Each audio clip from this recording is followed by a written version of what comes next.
Hi, my name is Marcy. I'm a registered nurse with the Edmonton Southside Primary Care Network. I co-facilitate a program here by the name of Moving for Memory. And today our talk is going to be about sleep and how it affects or how it can affect our memory. We are working in page 13 of Moving for Memory book. So to start, sleep changes as we age. The sleep-wake cycle becomes more fragile as we age, so we need to take care of it.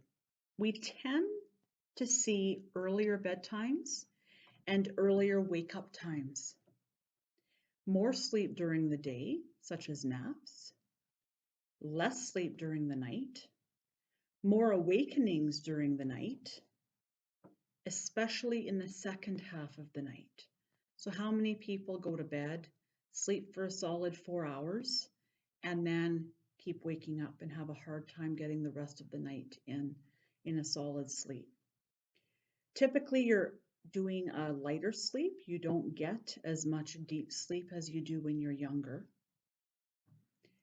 Getting less sleep because you might have pain and you need to get out of bed and move around or take pain medication, or maybe you have to go to the bathroom.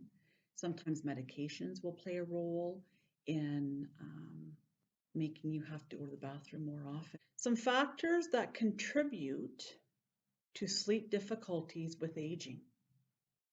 Physical and mental health status are related to sleep problems. Medications may have side effects related to sleep. Major life changes may impact sleep. Your caffeine intake. Caffeine mimics some of the effects of aging on sleep, making those effects more pronounced in older adults, decreases deep sleep, and increases wakefulness across the night. Nocturia, which is nighttime voiding, nighttime going to the bathroom, and stress.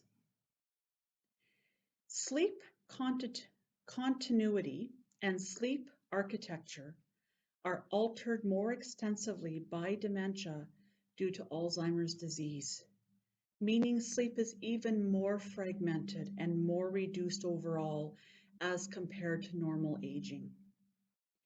Recent research shows that sleep changes are also evident in people with mild cognitive impairment, but at a stage that is in between normal aging and dementia. A question about napping also comes up quite often. And I think it's important to say that if you're sleeping well at night, there's no issues with sleeping during the day. If your naps are keeping you up all night, then that becomes an issue if you're having insomnia at night. I hear a lot of people saying, I cannot sleep unless I take a pill. And so sometimes we get dependent on other things to help us sleep than we would like. Sometimes there's no ways around that. Sometimes there are things to do to help with sleep, and we call that sleep hygiene, things to do to try to get a more sound sleep. If you feel tired all of the time, if you wake up feeling unrested, if you feel exhausted when you wake up in the morning, that's important to have that discussion with your medical home because there may be other medical reasons for that. Now we'll talk about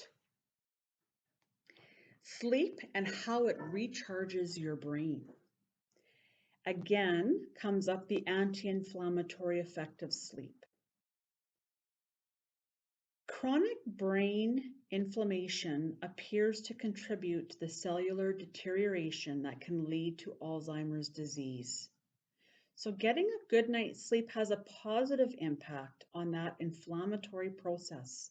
May explain why people who regularly sleep well feel better and have more energy.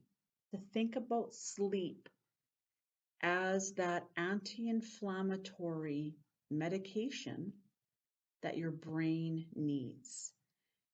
So when you have a sore back, you take an anti-inflammatory. Same kind of goes for your brain. When you sleep, the inflammation goes down and there's not as much cellular deterioration.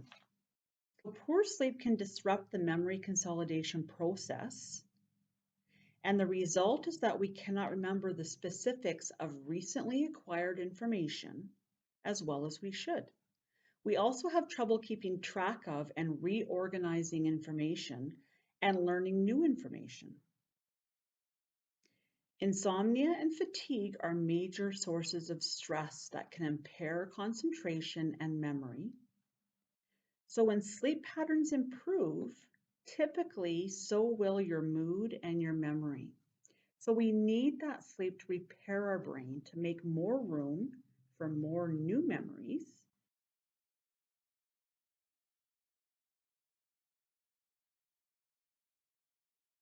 Some sleep recommendations for the older adult. The things that I was talking about earlier, um, in order to help you with your sleep hygiene, is to do it regularly. So if you're a person who likes to go to bed at 10 p.m. and wake up at 8 a.m., then if you're in a routine, it tends to be more effective. Create an optimal environment for sleep. If you need it quiet and dark with a nice temperature, you don't want to be freezing or you don't want to be too hot. Reduce or eliminate alcohol, caffeine, and nicotine intake. If you could, limit everything at least an hour before bed. Um, some people can't drink coffee after 4 p.m. Or, we hear lots of different things that it really does keep people up. So you know yourself and you know your limitations.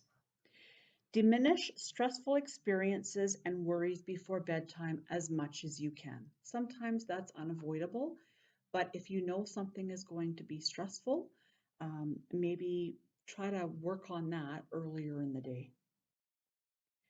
Don't eat too much or don't exercise before bedtime.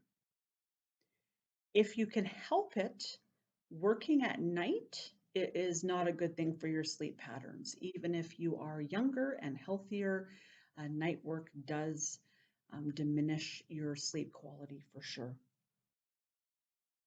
Be active, eat well, and exercise. Good health is strongly associated with good sleep. Discuss any difficulties with your doctor. Sometimes there are sleep disorders that could be affecting you very pronounced. Medications, very important to discuss side effects. The more medications you're on, the more likelihood that this may be an issue for you. If you have night sweats or hot flashes, discuss this with your doctor. If you experience jet lag, allow yourself some time to adjust to the new time zone. And don't be too stressed. Age-related sleep changes are normal unless they're drastic and have a negative impact on your life. Most important takeaway is for you to have this discussion with your medical home, with your doctor or whoever else you talk to or visit on a regular basis. The more we know about you, the more we can help.